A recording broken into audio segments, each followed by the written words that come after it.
Hey guys, it's Rodimus Primal, and I'm back with another video, and today I'm going to be talking about, well, first of all, some Transformers Studio Series stuff, which is usually something I don't usually talk about, and a deadline that is a little longer than we anticipated.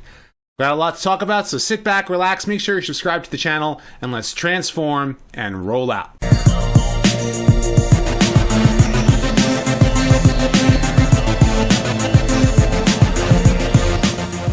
Okay, so as I reported yesterday about Nightbird and about Zetar, they've got some more official images that I didn't get a chance to show you. I still think that the robot mode for Nightbird is not as good as the RC remold, but I'm really glad that they are doing Nightbird, and I think she needs a sword. She's a ninja, and her car mode, of course, I think looks fantastic in comparison to Chromia, which she is a remold of. But what I wanted to talk to you guys about with this, in addition to Power Master Zetar, which you can kind of get a better glimpse of him here, and that he's pretty much a remold of Brunt, is the Studio Series stuff, which, if you guys know, I'm not really a fan of the movie stuff. But I was asked about this, and I was like, you know what? I might as well comment on it. And I do like the fact that the Studio Series is taking the time to make each of the Constructicons able to merge to form a Studio Series Devastator.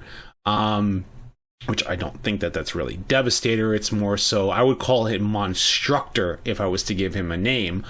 But here's Mixmaster, and I've always liked the vehicle modes. One thing about the live action films is I've never had an issue with the vehicles themselves that were chosen when it comes down to like a huge steam shovel, like say for Scavenger, which his name, I think his name was different in the movie. I could be wrong. I have to look that up.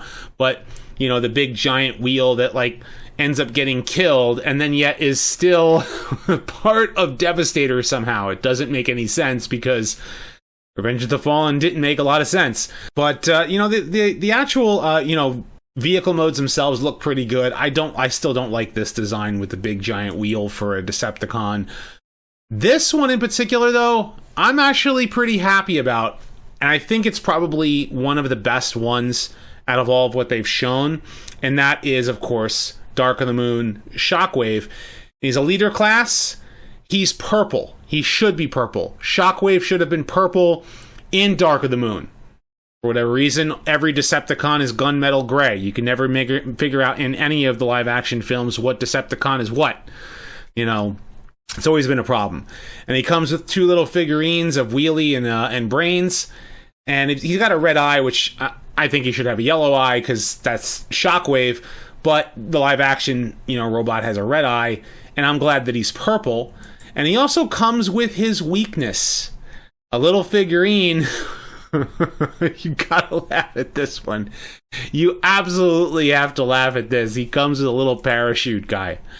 And a little spoiler for, what's coming in the future, a new Transformers discussion video based upon the real leader of the Decepticons, not the blender shredded robot named Megatron in the live action films. I've never been a fan of the live action films depiction of Megatron as far as what the robot looks like.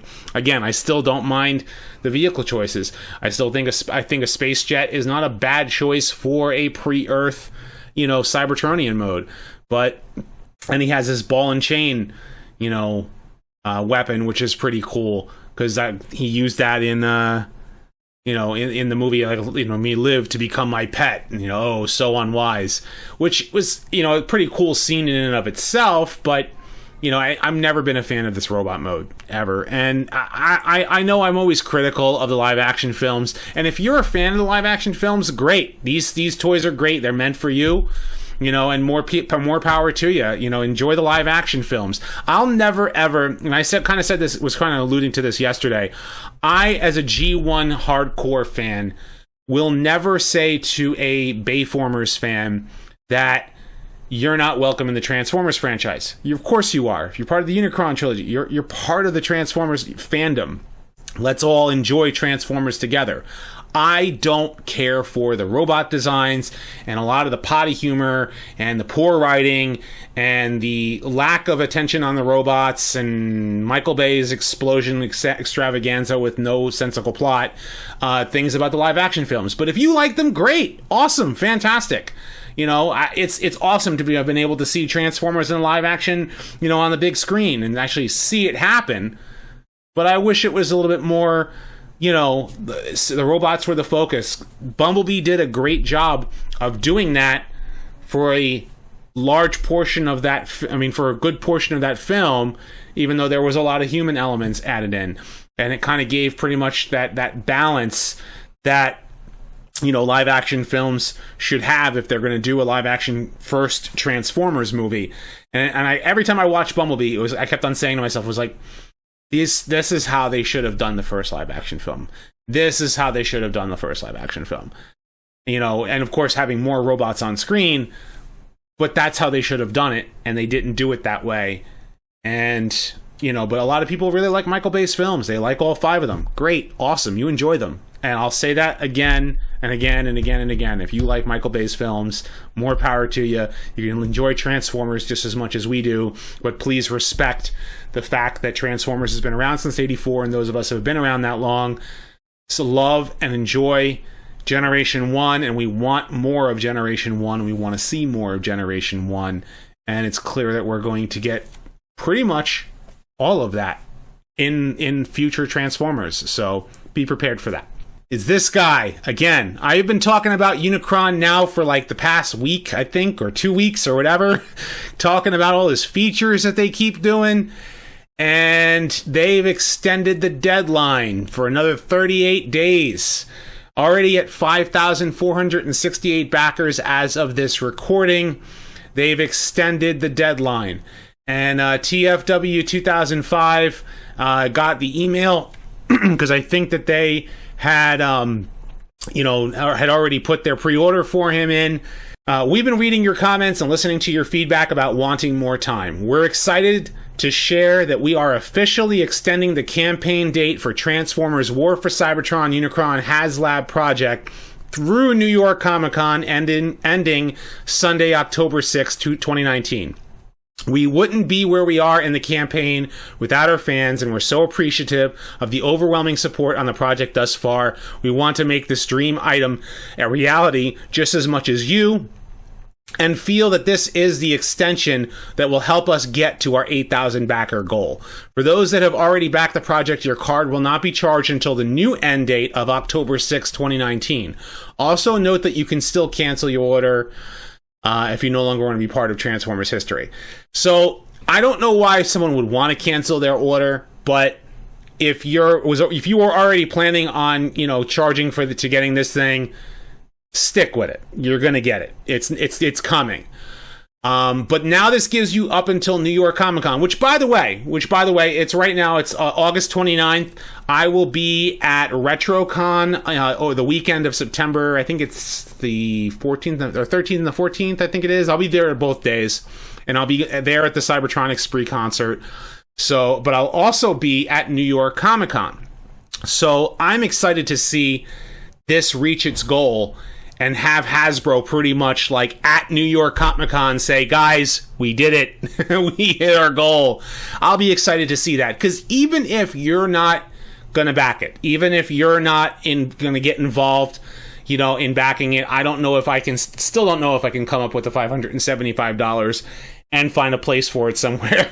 To back this thing, I would love to get my hands on one, and I would love to own one, but those that really want it, they're going to go off and get it. It's an expensive item. It's an expensive purchase.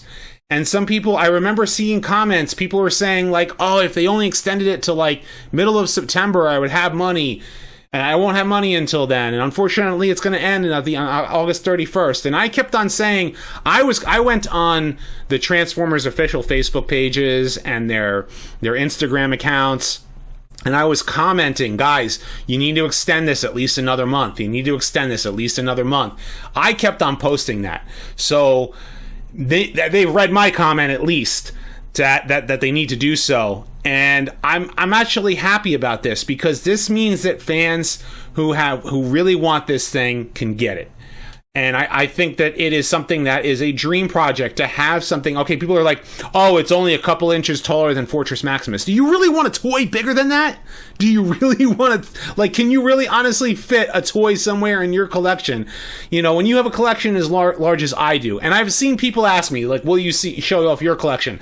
I can only show off pictures because I don't have them on display. So, you know, if you are able to display this thing, if you want to have this thing up, you can either have them in planet mode or you can have them in robot mode. This is something that is a dream project for a lot of people. They keep showing more features.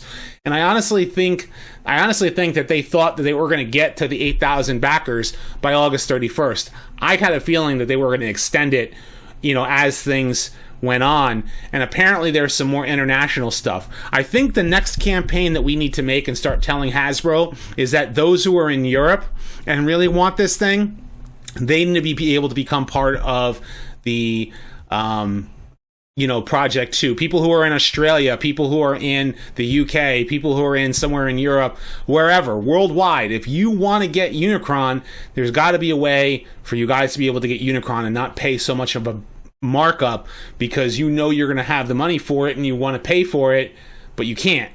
So those of you who don't want it, more power to you. You know, like, this is not something that you have to get as a Transformers collector. This is something that is really, really cool, that it's going to be a small number of toys that people are going to be able to get. And some people are still skeptical about it. I know some people are like, I know I've seen people talk about Jabba's sail barge and about how, like, Haslab did a few things with that.